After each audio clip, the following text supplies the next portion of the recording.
DM চিঠি করে বলেছে ছেলে মেয়ে স্কুলে আসুক না আসুক সেটা বড় কথা নয়, বড় কথা হচ্ছে যার রোল স্ট্রেন্থ তার 85% নিচে মিড ডে মিল দেখানো যাবে। তাহলে এতটা মিড ডে মিলের টাকা চুরি হচ্ছে। আমি হেডমাস্টার মশাই খুব পরিচিত, আমি বললাম আপনার কোমরে একদিন দড়ি পড়বে, বলছে না না দড়ি পড়বে। বললো কেন? বলে আমার কোমরে যে দড়ি পড়াবে সেই আমাকে চুরি করতে বলেছে।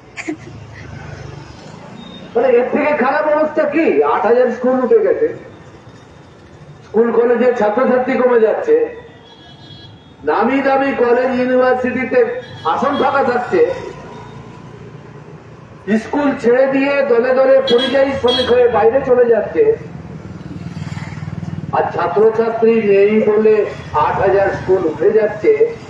এমনটা আমাদের দেশের কোন অঙ্গরাজ্যের কোন সরকারের আমলে হয়েছে?